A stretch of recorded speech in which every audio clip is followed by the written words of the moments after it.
اچھا پنجوتا صاحب مسئلہ کہ آپ چھوٹی عید کے بعد بھی یہی خبریں ہم نے سنی لٹرلی میں بھی یہ کہہ رہا تھا، چھوٹی عید کے بعد بھی، بڑی عید کے بعد بھی، اب محرم کے بعد، اس کے بعد کیا ہے ویسے سردیوں کے بعد، نہیں سردیوں کے بعد، سردیوں کے بعد یا گرمیوں کے بعد آ جائے گا، پھر اس کے بعد کہیں گے کہ تحریک شروع ہوگی. تو یہ کوئی کلیئر سٹیٹمنٹ نہیں ہے معذرت کے ساتھ. اور مجھے یہ بتائیے گا کہ وزیر اعلیٰ جو علی امین گنڈا پور صاحب ہیں، انہوں نے کہا ہے کہ عمران خان ایک سوچ اور نظریے کا نام ہے. آپ سمجھتے ہیں کہ یہ نظریہ اب بھی پارٹی کے تمام دھڑوں میں یکساں مضبوطی سے کام کر رہا ہے یا پھر موجود ہے؟ کیونکہ ہم جس طرح سے پہلے بات کر رہے تھے نا کہ ہر کوئی اپنی اپنی سٹیٹمنٹ دیتا ہے، تو یہ تھوڑا سا کلیئر کیجئے گا. عمران خان صاحب جو ہے نا علی امین صاحب کے اوپر اعتماد کر رہے ہیں. انہوں نے ان کو وزیر اعلیٰ نامزد کیا ہوا ہے. جب تک ان کا اعتماد ہے ان کے اوپر تمام لوگوں کا اس رائے سے اختلاف ہو ہی نہیں سکتا. دوسری بات یہ ہے کہ جو اس وقت یکجہتی ہے وہ بڑی ضروری ہے، اور بہت سارے لوگ مختلف خاص طور پر جو اسٹیبلشمنٹ سے ریلیٹڈ لوگ ہیں، صحافیوں کے بیس کے اندر بیٹھے ہیں یا دیگر جگہوں پر، تو وہ کوشش کر رہے ہیں کہ پی ٹی آئی کو توڑا جا سکے، لیڈرشپ کے حوالے سے اس طرح سے بدگمانیاں پیدا کی جا سکیں کہ عمران خان جیل میں ہیں اور پیچھے پی ٹی آئی کی لیڈرشپ سے لوگ دور ہو جائیں، نفرت اتنی بڑھ جائے کہ لوگ جو ہیں متنفر ہو کر تحریک انصاف کو چھوڑ دیں کہ یہاں تو دیکھیں جی عمران خان نے ایسے لوگوں کو لگایا ہوا ہے، عمران خان کے فیصلے غلط ہیں. تو اس طرح کی چیزیں کر کے تو بد دل کیا جائے. لیکن دیکھیں عمران خان کا ایک ووٹ بھی نہیں ٹوٹ پایا اور نہ ٹوٹ پائے گا، کیونکہ عمران خان نظریے کا نام ہے، ایک سوچ کا نام ہے. اور عمران خان کا جو نظریہ ہے وہ قائد اعظم محمد علی جناح کا جو نظریہ تھا وہی نظریہ ہے کہ ہم ایک ایسی ریاست، ایک ایسے ملک کے اندر ہوں جہاں پر ہم آزاد رہ سکیں، ہمیں تمام حقوق حاصل ہوں، ہمیں بنیادی انسانی حقوق جو ہیں وہ ہمارے لیے اویلیبل ہوں، ہم اپنی مرضی سے رہ سکیں، ہم اپنے مرضی سے فیصلے کر سکیں، ہم ایک آزاد قوم ہوں.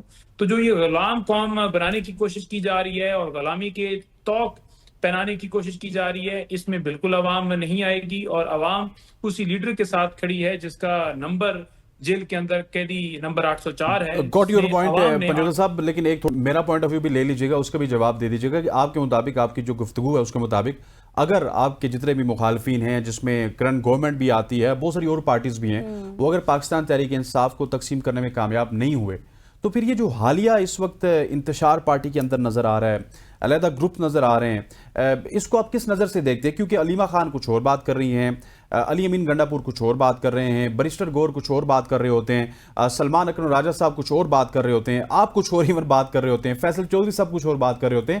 سو یہ گروپس کو آپ پھر کس نظر سے دیکھتے ہیں؟ اگر خان صاحب کی وجہ سے سارے ایک دفعہ متحد ہو جائیں گے، اتحاد میں واپس آ جائیں گے، تو دیکھیں میری نظر میں تو کوئی ایسا گروپ نہیں ہے. گروپ صرف عمران خان کا ایک دوسرے سے اختلاف ضرور ہو سکتا ہے. اس اختلاف کا مطلب یہ نہیں ہے کہ عمران خان کو لوگ فالو کرنا چھوڑ دیں. باقی جس وقت کپتان کال دے گا، کپتان کی طرف سے ہدایت ہوگی کہ یہ کرنا ہے، تو انشاءاللہ تعالی ہم تمام لوگ کریں گے. اور کارکن جو ہے، ورکر جو ہے، وہ کسی اور کو فالو نہیں کرتا، صرف عمران خان کو فالو کرتا ہے، عمران خان کی سوچ کو فالو کرتا ہے. اور کہیں پر اگر کوئی گروپ بنانے کا سوچ بھی رہا ہے تو اس گروپ کا کوئی فائدہ نہیں ہوگا، کیونکہ ووٹ تو عمران خان. بالکل آپ ٹھیک ہیں کہ صرف ایک عمران خان ہی ہیں جو پریویل کرتے ہیں پارٹی میں، اور انہی کی سوچ اور انہی کے اکارڈنگ سب کچھ چلتا ہے. اچھا مجھے یہ بتائیں کہ اب جو جیل میں قید 5 پی ٹی آئی رہنما ہیں، انہوں نے پارٹی کو درپیش جتنے بھی چیلنجز ہیں، جتنا بھی جو کچھ بھی بحران ہے یا آپس میں آپ لوگوں کی یونٹی نہیں ہے، اس بحران سے نکلنے کا واحد راستہ جو بتایا وہ مذاکرات ہی ہے.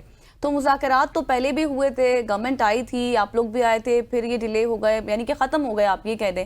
پھر کچھ بڑی جو پارٹی کے لیڈرز ہیں، مولانا فضل الرحمان صاحب، ان کے حوالے سے بھی کہا جاتا ہے، مطلب وہ بھی آئے تھے، وہ کہتے ہیں کہ میں پارٹی میں کس کو سنوں کیونکہ اس پارٹی میں کسی کی یکسوئی نہیں ہے. تو اس حوالے سے مذاکرات کیا آپ سمجھتے ہیں دوبارہ سے ہوں گے پھر؟ دیکھیں بات یہ ہے کہ عمران خان موجودہ جو یہ فارم 47 کی حکومت ہے، اس سے تو بالکل بات نہیں کریں گے، ٹھیک ہے، کیونکہ ان کو پتہ ہے کہ ان کے پاس اختیار ہی نہیں ہے. اور عاصم منیر صاحب جب امریکہ گئے ٹرمپ کے کہنے اس کھانے کے اندر، تو آپ نے اس میں بھی دیکھا کہ انہوں نے، ٹرمپ نے اتنی بھی نہیں وہ کی کہ اس ملک کے اندر ایک جمہوری سسٹم ہے اور بے شک فارم 47 کے وزیر اعظم ہو تو اس کو بھی دعوت دے لی جائے. تو پوری دنیا میں پتہ ہے کہ پاکستان میں اختیار کس کے پاس ہے. ہم یہ چاہتے ہیں کہ تمام ادارے اپنی حدود کے اندر ہیں. اور عمران خان نے بھی بات کی تو اسٹیبلشمنٹ کے حوالے سے اس وجہ سے کی کیونکہ ان کے پاس اختیار ہے اور اس ملک کی خاطر بات کرنے کی بات کی. باقی وہ چاہتے ہیں، ملنا چاہتے ہیں، عمران خان صاحب کو انپٹ دینا چاہتے ہیں، ان کا تجربہ ہے، ان کو ملنے کی اجازت دی جائے. انہوں نے اپنے میسج کے اندر یہی کہا ہے کہ اگر ہماری ملاقات نہیں ہوتی تو ہمارے پاس پھر احتجاج کا ہی آپشن اویلیبل ہوگا. تو ان کو ملنے کی اجازت دی جائے تاکہ وہ آ کر خان صاحب سے بات چیت کر سکیں, وہ اپنا انپٹ دے سکیں. لیکن میں نے جو آبزرو کیا ہے, عمران خان فارم 47 کے ساتھ بالکل بات نہیں کرنا چاہتے. اچھا, اس وقت انہوں نے اسٹیبلشمنٹ سے بات کرنے کی بھی بات نہیں کی, انہوں نے احتجاج کی عمل دیا ہے. ہاں, اگر کوئی یہ سمجھتا ہے کہ ملک کی خاطر یعنی اسٹیبلشمنٹ میں سے کہ بات عمران خان کرے, تو وہ عمران خان اڈیالہ جیل میں بیٹھے ہیں, وہ جا کر لیں. اور اس کی عمران خان کی طرف سے یہی ہوگا کہ ملک کے اندر رول آف لا ہو, آزاد الیکشن ہو, جمہوریت آزاد ہو, عوامی مینڈیٹ کو تسلیم کیا جائے, 26ویں ترمیم واپس کی جائے, پیکا ایکٹ جو ہے وہ ختم کیا جائے اور لوگوں کو انصاف فراہم کیا جائے, رول آف لا قائم ہو. تو اس میں ہی, اس پیراگ کے اندر ہی بات کریں گے وہ, کیونکہ اس سے پہلے کئی دفعہ یہ اپروچ کی گئی کہ عمران خان اپنے موقف سے پیچھے ہٹ جائیں, معافی مانگ لیں, چپ کر کے بیٹھ جائیں, اس سیٹ اپ کو تسلیم کر لیں. ٹھیک ہو گیا. اچھا سر, اگر مذاکرات ہی جس طرح آپ کے رہنما کے بحران کا واحد حل ہے, تو پھر دونوں جانب سے مسلسل ہمیں مزاحمت کیوں نظر آتی ہے؟ وہ بھی آپ کو پسند نہیں کرتے, آپ بھی ان کو فارم 47 والی گورنمنٹ کہتے ہیں. سو مذاکرات ہی کرنے ہیں تو پھر اتنی زیادہ بیان بازی کیوں ہو رہی ہے؟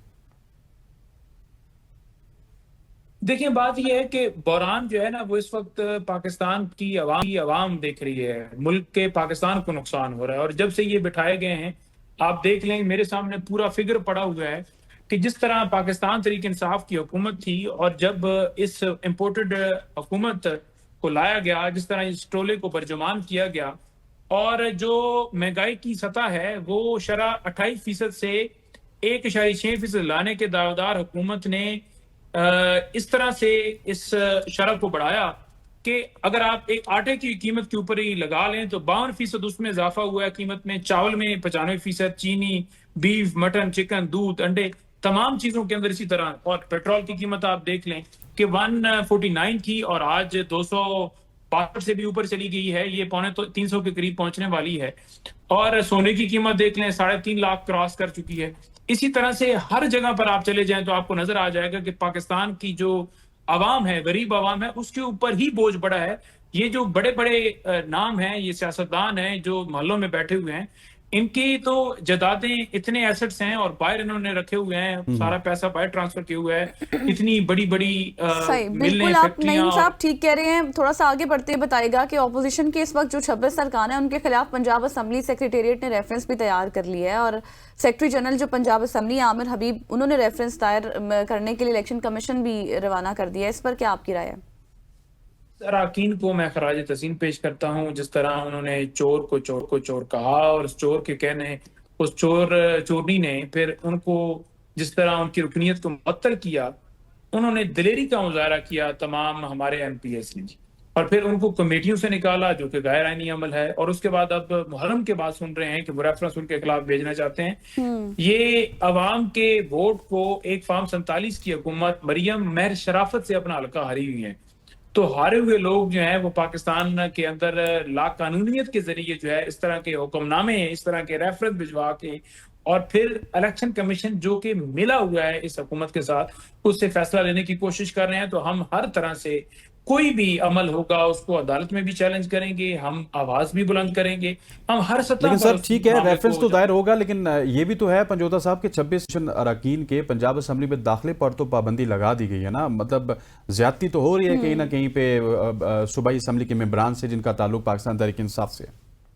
دیکھیے, بات یہ ہے کہ یہ جو اسمبلی اندر بیٹھی ہوئی ہے, جتنے بھی 47 والے ہیں یہ بیٹھے ہوئے ہیں, ان کی کوئی کریڈیبلٹی نہیں ہے کہ یہ کسی پہ پابندی لگا سکیں, کیونکہ عوام نے پی ٹی آئی کو حکومت دی ہے پنجاب کے اندر, وفاق کے اندر, ہر جگہ پہ.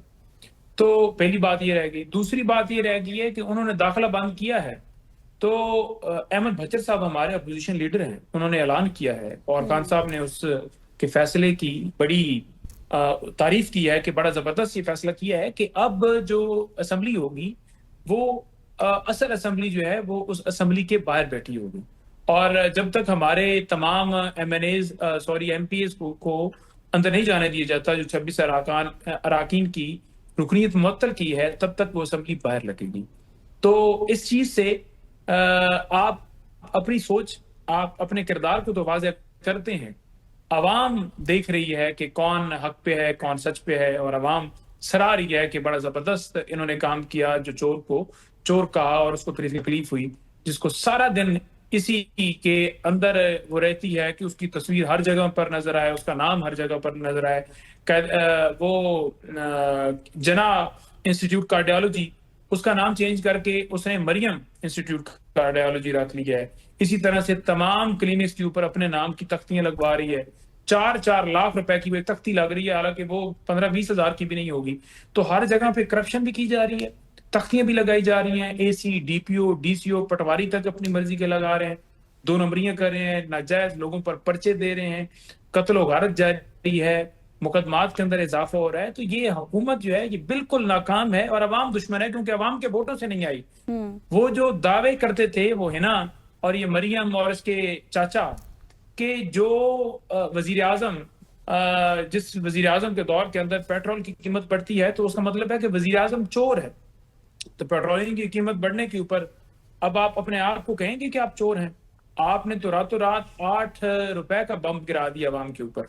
نہیں کہیں گے کیونکہ ان کے اندر شرم ہی نہیں ہے. صحیح. پنجوتا صاحب, آخر میں یہ بھی بتا دیجئے گا کہ اب پنجاب میں جو صحت کے مراکز ہیں ان کو بند کرنے پر پی ٹی آئی کا کیا موقف ہے؟ دیکھیں, صرف ہیلتھ مراکز ہی نہیں, تمام سکولوں کو یہ پرائیویٹائز کر رہے ہیں, بہت ساروں کو کر دیا ہے. اس سے ایک تو جو سرپلس ہے نا وہ ہو چکا ہے ان تمام ٹیچرز کا. وہ ٹیچرز سارے بے روزگار ہو رہے ہیں, ان کو اپنی نوکری سے ہاتھ دھونا پڑے گا. دوسرا یہ ہے کہ اس کو پرائیویٹائز کر کے 1-2 قسطیں تو دیں گے, اس کے بعد یہ کریں گے کہ ان سکولوں کو بند کر دیا جائے گا. ٹھیک ہے جی. اور یہ سارا کرنے کے پیچھے وجہ کیا؟ وجہ یہ ہے کہ حکومت جو ہے ان بچوں کا, جو غریب بچے پڑھتے ہیں, ان کا بوجھ نہیں اٹھا سکتی. یہ حکومت کے اوپر بوجھ ہے پاکستان کی. ٹھیک ہو گیا. سینئر رہنما پاکستان تحریک انصاف نعیم حیدر پنجوتا صاحب ہمارے ساتھ تھے. Sir thank you so much for joining us. خواتین روزات یہاں پہ وقت ہوا چاہتا ہے ایک نیوز بریک کا. نیوز بریک لیتے ہیں, واپس آتے ہیں. Stay with us.